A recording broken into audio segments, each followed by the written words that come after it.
Assalamualaikum warahmatullahi wabarakatuh. Saya Kak Rian.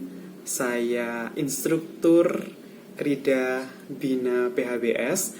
Dalam hal ini akan menyampaikan materi tentang SKK penanggulangan penyakit saluran pernafasan, Krida penanggulangan penyakit, yaitu tentang COVID-19. Selamat menyimak. Baik, kita bahas langsung saja pencegahan pandemi COVID-19 ya. Nah, COVID-19 Coronavirus Disease 2019 merupakan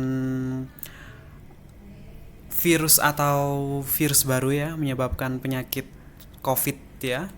Sebenarnya sejarahnya coronavirus ini sudah ada sejak tahun 1960. Kemudian dia bertransformasi begitu menjadi bentuk yang lebih jahat. Jadi pada tahun 60 dulu enggak sejahat sekarang. Jadi tahun 2002 itu menjadi SARS-CoV. Kemudian 2012 jadi MERS-CoV. MERS-CoV ini yang karena unta itu ya. Kemudian COVID-19 ini, itu sejarahnya COVID itu.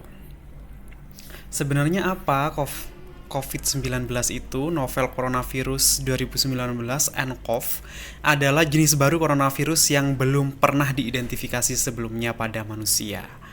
Nah, coronavirus merupakan keluarga besar dari virus yang menyebabkan penyakit pada manusia dan hewan. Pada manusia menyebabkan penyakit mulai flu biasa hingga penyakit yang serius seperti Middle East Respiratory Syndrome ya. Jadi di negara Arab itu ada yang namanya MERS dulu tahun 2012 banyak yang meninggal, dan sindrom pernapasan akut berat atau Severe Acute Respiratory Syndrome SARS ini juga terjadi di Cina dulu.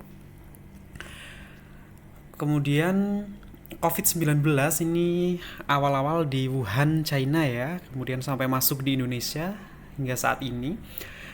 Apa saja gejalanya? Gejala klinisnya demam, batuk, pilek, gangguan pernapasan, ada yang sampai sesak nafas, tidak bisa bernafas gitu ya. Kemudian sakit tenggorokan, letih, lesu. Nah, cara penularannya melalui udara dengan batuk dan bersin, droplet ya. Kemudian kontak erat pribadi seperti menyentuh dan berjabat tangan. Kemudian virusnya tadi, tangannya nempel di tangan, kucek-kucek ke bagian wajah, nanti bisa masuk. Kemudian menyentuh benda atau permukaan dengan virus di atasnya. Kemudian menyentuh mulut, hidung, atau mata sebelum mencuci tangan. Kemudian kontaminasi tinja, namun penelitian ini masih belum banyak ditemukan, ya jarang sekali terjadi. Nah, karena sekarang sudah masuk pada adaptasi kebiasaan baru, maka kali ini kita akan membahas bagaimana sih kita harus hidup berdampingan dengan COVID-19 itu. Karena hingga saat ini vaksinnya masih belum diketahui. Nah, masih diteliti ya, masih belum diberikan langsung pada manusia. Pada gambar ini Bunda Ashanti dan Mama Gigi ya. Kalau dulu orang keluar ya udah keluar aja pakai make up gitu. Kalau sekarang keluar sudah pakai face shield sama masker, betul sekali. Nah, sekarang dari WHO baru-baru ini menyampaikan bahwa penyebaran COVID-19 ini bukan hanya dari droplet, tapi melalui udara. Jadi dia sudah bisa terbang di udara dan hidup lebih lama di udara. Sehingga kemungkinan terhirup oleh orang lain ya. Baik, kita membahas AKB, adaptasi kebiasaan baru. AKB ini perlu dipahami bahwa AKB ini bukan berarti kita harus kembali normal seperti dulu, tetapi ada kebiasaan-kebiasaan yang dulu dianggap aneh, tetapi sekarang menjadi hal yang normal untuk dilakukan, seperti pakai masker, pakai face shield itu merupakan adaptasi kebiasaan baru. Dulu hanya dokter, bidan, perawat yang pakai masker. Sekarang semuanya ketika keluar dari rumah harus pakai masker. Tujuan adaptasi kehidupan normal ini apa sih sebenarnya? Masyarakat tetap produktif dan aman dari COVID-19 di masa pandemi. Jadi meskipun kita beraktivitas di luar rumah, tapi kita tetap aman gitu. Maksud dari adaptasi kebiasaan baru adalah agar kita bisa bekerja, belajar, dan beraktivitas dengan produktif di era COVID-19 ini. Jadi ini, kalau tetap di rumah aja bosen kan, kita nggak produktif. Jadi kita boleh beraktivitas asalkan tadi pakai masker, jaga jarak, hindari kerumunan, pakai face shield. Protokol adaptasi kebiasaan baru ada ini ya, cuci tangan, hindari menyentuh wajah, menerapkan etika batuk dan bersin, menggunakan masker, melakukan physical distance, kemudian isolasi mandiri jika sakit. Jadi kalau sakit nggak usah keluar rumah. Kemudian menjaga kesehatan dan kebersihan, olahraga gitu ya. Kemudian menggunakan peralatan milik pribadi. Jangan pinjem-pinjem punya orang lain. Misalnya sholat, bawa sajadah sendiri, makan, bawa alat makan sendiri, dan lain sebagainya. Ini adaptasi kebiasaan baru yang perlu kita lakukan. Jadi kuncinya berdoa, pakai masker, cuci tangan, jaga jarak. Nih, jika sedang flu, teman-teman di rumah aja, nggak usah keluar. Meskipun di dalam rumah, pakai masker kalau sedang flu ya. Biar tidak nulari ke anggota keluarga. Yang kedua, sediakan hand sanitizer kemanapun. Di tas, kalau cewek-cewek dulu pakai bawaannya lipstick, bedak, dan apa gitu. Kalau sekarang tambah hand sanitizer. Kemudian ketika keluar rumah, beraktivitas di luar rumah, wajib pakai masker.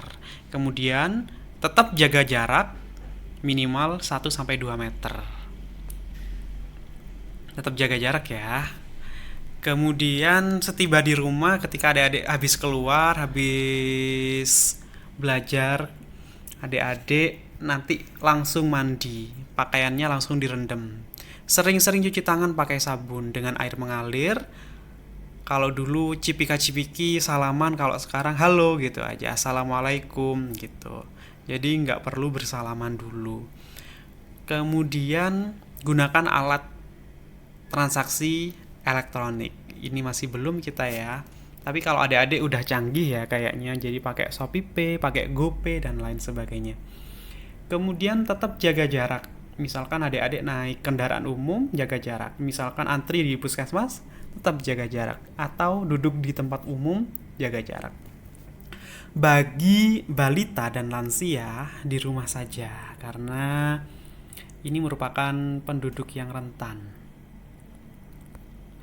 Ini ya, kalau di kafe-kafe sekarang udah kayak gini, jadi antrinya jaga jarak. Kemudian ada pembatasnya seperti ini, bisa kaca, bisa plastik, bisa mika.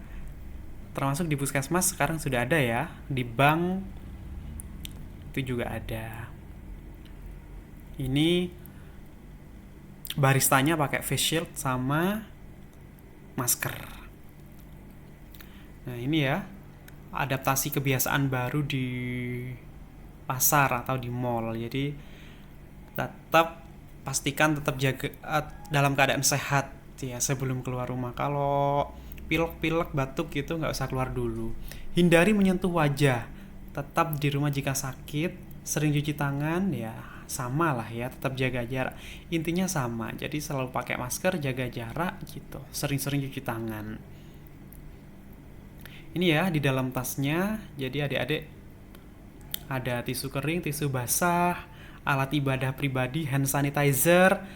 Kemudian ada kotak makan sendiri, botol minum sendiri, ada helm pribadi kalau mau naik Gojek, bawa kantong plastik sendiri, bawa masker sendiri, bawa cadangan masker kayak gitu. Itu. Kemudian tetap ya gizi seimbang tetap dilakukan sesuai dengan isi piring makanku. Demikian, terima kasih. Semoga bermanfaat. Wassalamualaikum warahmatullahi wabarakatuh.